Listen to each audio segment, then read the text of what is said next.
Mardi 3 juillet 2018, bienvenue à ce bulletin d'information, le sommaire. Ce 3 juillet est célébrée la journée mondiale sans sac plastique, un défi écologique car environ 500 milliards de sachets plastiques sont consommés chaque année dans le monde. À Ziguinchor, depuis la promulgation de la loi interdisant ces sacs, le bilan reste mitigé à cause de l'absence de décrets d'application et d'arrêtés. Le GIE, Association pour le développement des femmes, a procédé à l'évaluation de son intervention en alphabétisation dans le cadre du programme Karangen 2. L'activité s'est déroulée dans la commune de Djignaki à Bignona en présence des autorités municipales. Bienvenue à tous. Je le disais dans les titres, le chef de la division régionale de l'environnement et des établissements classés de Ziguinchor s'est exprimé à l'occasion de la journée mondiale sans sac plastique. Selon Khadim Niass, le bilan reste mitigé depuis la promulgation de la loi interdisant ces sachets à cause de l'absence de décret d'application et des arrêtés. Il est interrogé par Maïmounaba. L'interdiction ne se limitait pas seulement aux sachets de faible micronage.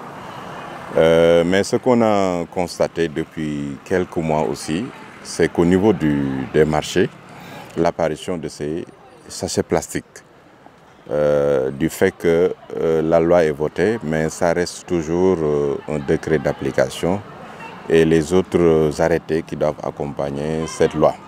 Parce que c'est à partir de ces arrêtés qu'on peut identifier et mesurer ou déterminer les composantes qui doivent entrer dans la composition de ces nouveaux sachets plastiques. Un sachet peut être au-delà même de 30 microns, mais qui n'est pas réglementaire.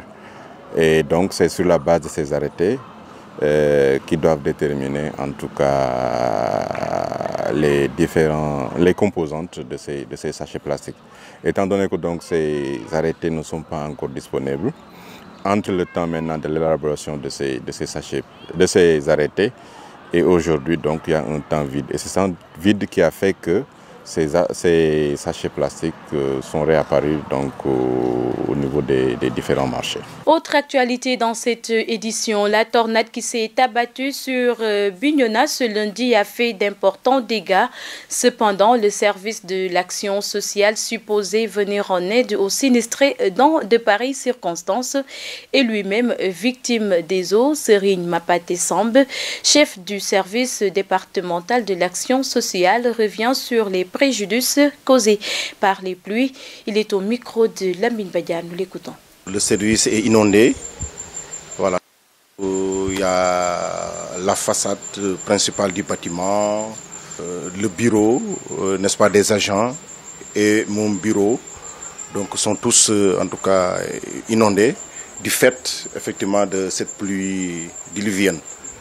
La route qui vient d'être érigée et qui ne prenait pas toutes les dispositions réglementaires nécessaires parce que l'agence a été interpellée à maintes reprises. Voilà, donc on leur avait demandé de prendre des dispositions parce que quand même cette voie elle est empruntée par les eaux de ruissellement. Presque toutes les eaux de la ville sont drainées, n'est-ce pas, et passent par cette voie. Mais malheureusement des dispositions pratiques n'ont pas été prises et malheureusement nous subissons comme ça les conséquences. Voilà, donc nos biens quand même sont détériorés, donc il y a des matelas qui sont là préposés pour en tout cas aider, n'est-ce pas, les supposés inondés. Malheureusement c'est nous qui sommes cloués au pilori et du coup voilà, donc nos actions envers peut-être ceux qui seraient dans le besoin seront vaines. On avait attiré leur attention sur le fait que effectivement le service est un service qui accueille des personnes vulnérables, des personnes à mobilité réduite et que en tout cas des dispositions pratiques devraient être prises dans le cadre de faciliter l'accès, n'est-ce pas, à ces personnes-là. Malheureusement, tel n'est pas le cas. Et voilà, donc vu l'état actuel, je pense que le service sera rétabli peut-être dans une semaine parce qu'il va falloir peut-être entamer des nettoyages, des investissements humains pour non seulement dégager n'est-ce pas, les eaux, mais aussi surtout désinfecter le lieu parce que c'est des eaux qui drainent, n'est-ce pas, des immondices et qu'il ne serait pas quand même opportun ou en tout cas d'accueillir des personnes dans cet état. Je lance un appel, n'est-ce pas, à l'entreprise afin qu'il nous aide quand même à rendre fonctionnel le plus rapidement possible le service. Nous y restons. Le GIE, Association pour le développement des femmes prestataires de la composante alphabétisation du programme Karongen 2, a tenu une journée de capitalisation le samedi à Dignaki. L'objectif de cette rencontre est de partager les acquis et ouvrir des perspectives. Le compte-rendu est signé Lamine Badian. Le programme Karongen 2 a développé une composante alphabétisation exécutée par le GIE, Association pour le développement des femmes ADF Bignona dans les communes de Guinaki et Xinjiang. Après 3 années, l'heure était venue de faire une capitalisation mais aussi de revisiter un parcours de 14 ans. Aussi pour que les gens sachent que quelque part au fin fond de ce pays, il y a des gens qui s'activent dans le bénévolat, qui s'activent pour le développement de leur communauté. Nous avons plusieurs modules dans les enseignements instrumentaux. Nous avons la lecture, l'écriture, les thèmes fonctionnels. À travers ces thèmes fonctionnels, nous véhiculons plusieurs messages. Il y a les volets santé, volets hygiène, volets entrepreneuriat, volets citoyenneté. Tout a été rendu possible grâce à un personnel suffisamment formé et responsable qui peut servir l'État du Sénégal dans sa politique relative à la promotion des langues nationales et à la lutte contre l'analphabétisme. Chaque fois, dans les perspectives de l'État, ils sont en train de parler de généraliser les langues, d'introduire les langues nationales dans le système éducatif, principalement à l'école élémentaire. Au lieu d'aller chercher une autre cible, la cible est là bien formée. Ces gens-là ont été formés dans l'approche par les compétences. Ils ont subi une formation de 29 jours à Ziguinchor. Ensuite, ils ont subi une autre formation de 10 jours sur l'approche par les compétences. Donc, ce n'est pas le potentiel humain qui manque. Ce programme englobant a permis de recoller les morceaux dans sa zone d'intervention victime de la crise casamançaise. Le programme nous a redonné confiance et espoir pour avoir relancé notre économie. Et nous en avons profité de ces rencontres pour renforcer notre unité des cœurs et des esprits, raccommoder notre tissu social qui était en un certain moment complètement déchiré. Le GIE ADF ne compte pas abandonner les femmes malgré la fin du programme Karongen 2. Un dispositif sera mis en place pour permettre à la cible de maintenir le cap. Mais les collectivités territoriales dépositaires d'une certaine compétence sont aussi appelées à explorer et soutenir ce sous-secteur de l'éducation non formelle. Et puis la présidente du GIE, Association pour le développement des femmes de Bignona, plaide pour l'alphabétisation de toutes les femmes selon Ndeye Salimata Koli Sané. Initier les femmes à l'écriture et à la lecture constitue un vecteur de développement. Elle s'en explique toujours au micro de Lamine Badian. C'est l'ennemi le plus redouté de l'humanité tout entière. Ça, il faut oser le dire. Et l'analphabétisme est là. Aussi au Sénégal, surtout dans cette région, on nous parle chaque fois de taux brut de scolarisation. Et on oublie le taux d'achèvement, c'est très important. C'est vrai, nous avons un fort taux de scolarisation brute. Mais maintenant, est-ce que ces gens-là, ils ont terminé leur cursus scolaire? Avec le rejet du système formel, on retourne toujours à l'analphabétisme. Et il est bien là présent, cet analphabétisme. Il faut oser le dire. La preuve en est là, à travers les classes d'alphabétisation. On ne peut plus maintenant leurrer les gens. Avec les enseignements apprentissages, en mesure, la femme doit doser le produit qu'il doit utiliser dans le bloc maraîcher. Par exemple, dans une activité génératrice de revenus, si on dit savonnerie locale aussi, c'est la même chose. En quelque sorte, c'est ici même, à travers l'alphabétisation, qu'on sent l'impact même du volet du curriculum de l'éducation de base. Parce qu'il y a une interdisciplinarité entre les activités et il y a la pratique aussi. Parce que ce que les enseignements apprentissages font dans les classes, on fait le transfert à travers soit les blocs maraîchers, à travers les unités de transformation de savoir local et tout. Et c'est ça, on assoit des compétences qu'on transfère ensuite dans le vécu quotidien de cette population. C'est un ennemi du développement, c'est l'ennemi numéro 1 du développement. C'est l'ennemi numéro 1, de tous les côtés, surtout pour la femme, parce que la femme est la cible la plus vulnérable de la société. La femme aussi, c'est le noyau de la famille. Une femme analphabète, c'est comme si toute une nation qui est analphabète. L'actualité internationale à présent présentée en bref et en images. Dans la capitale mauritanienne, une grande partie du 31e sommet de l'Union africaine a été consacrée aux attaques terroristes des derniers jours. Les 5 chefs d'État du G5 Sahel se sont enfermés pendant 2 heures avec Emmanuel Macron pour réfléchir à la réponse à apporter aux djihadistes qui ont frappé le quartier général de la force conjointe du G5 vendredi 29 juin à Sévaré, au centre du Mali. À son arrivée hier à Nouakchott, Emmanuel Macron a dénoncé la barbarie des djihadistes qui ont causé la mort de 5 civils maliens à l'occasion des 2 attaques de vendredi dernier. Après l'attaque du quartier général de Sévaré, un nouveau commandement va se mettre en place, annonce le président tchadien Idriss Déby. Et en Libye, après le naufrage d'un canot pneumatique dimanche 1er juillet au large de la Libye qui a fait au moins 63 disparus, le nombre de migrants portés disparus depuis vendredi a atteint 170 personnes. Selon le général Ayoub Kassem, porte-parole de la marine libyenne, 41 migrants ont pu être sauvés parce qu'ils portaient des gilets de sauvetage. Et enfin, en Allemagne, un compromis a finalement été trouvé entre le ministre de l'Intérieur et la chancelière Angela Merkel après des semaines d'un bras de fer sur la politique migratoire qui menace de faire tomber le gouvernement de la coalition. Le président de la CSU, le très conservateur parti bavarois, avait proposé la veille sa démission avant de se raviser pour poursuivre les négociations. Le compromis prévoit qu'il soit reconduit dans les centres de transit directement à la frontière et non plus répartis dans les foyers en Allemagne. Et puis l'actualité sportive avec Mafou Kouyaté. Merci et bienvenue dans cette page sport. Depuis l'élimination du Sénégal dans cette Coupe du Monde, Russie 2018, la presse n'a cessé de parler d'une supposée mésentente entre l'international sénégalais avec la staff des Lions. Eh bien, c'est que l'agent du joueur Thierno Seydi dément totalement en indiquant qu'il n'est jamais venu à l'esprit du joueur d'abandonner sa sélection nationale. Selon l'agent du joueur, Thierno Seydi, cette information est totalement fausse. Je dément formellement cette rumeur. Diafra a tellement de respect pour la fédération et le staff technique que s'il devait arrêter sa carrière, les dirigeants n'allaient pas l'apprendre à travers la presse.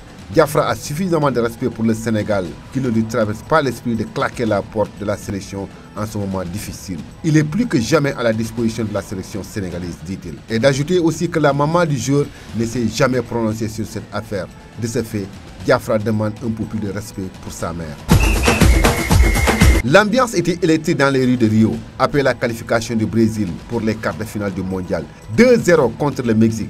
Tout le pays vibre au rythme du foot et de la samba, uni derrière la Seleção dans sa quête d'une 6e Coupe du Monde. Victorieux du Mexique en 8e de finale de la Coupe du Monde 2018, 2-0, le Brésil sera le seul favori au rendez-vous des quarts de finale du tournoi. Bousculé par les Nord-Américains, la Seleção s'est imposée grâce à Neymar et Firmino.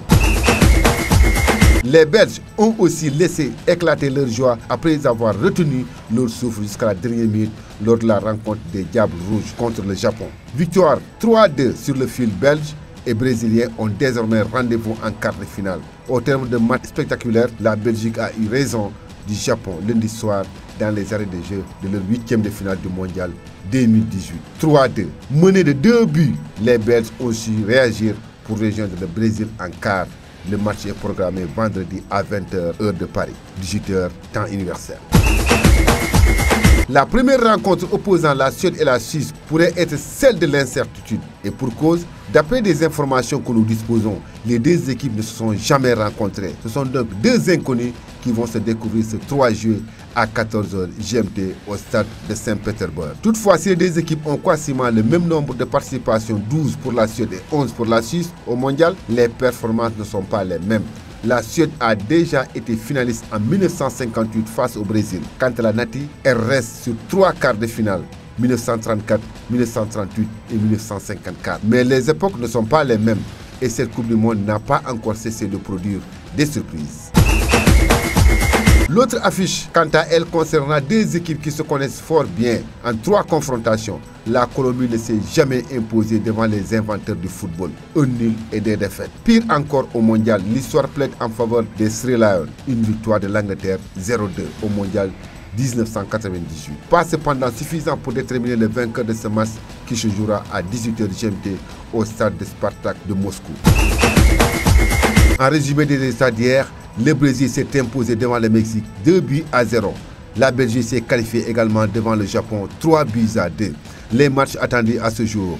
À 14h, la Suède fera face à la Suisse et à 18h, Colombie jouera contre l'Angleterre.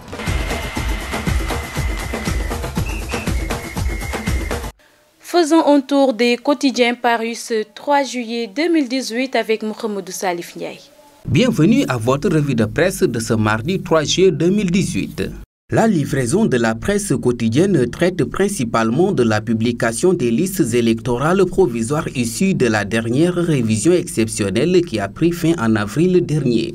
Le directeur de la formation et de la communication à la Direction générale des élections, Bernard Casimir Demba Sissi, a annoncé lundi au cours d'un point de presse que près de 5000 inscrits avaient été enregistrés à l'issue de cette période de révision exceptionnelle, mais un seul point semble intéresser les journaux, l'absence de Karim Wade de ces listes provisoires. Comme beaucoup s'y attendaient, la demande d'inscription sur les listes électorales de Karim Wade a été rejetée sur appréciation des services centraux de la direction des élections Nord-Walf quotidien.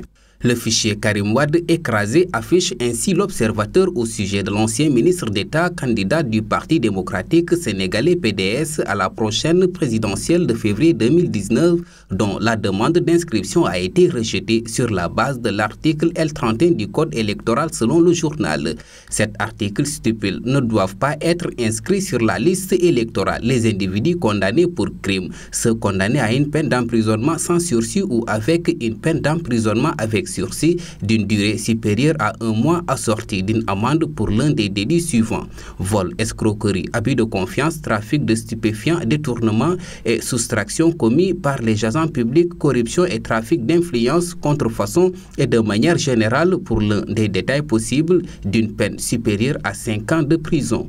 Or, Karim Wade, qui a occupé plusieurs portefeuilles sous la présidence de son père Abdoulaye Wade, a été condamné en mars 2015 à 6 ans de prison ferme pour enrichissement illicite et a payé une amende de 138 milliards de francs CFA.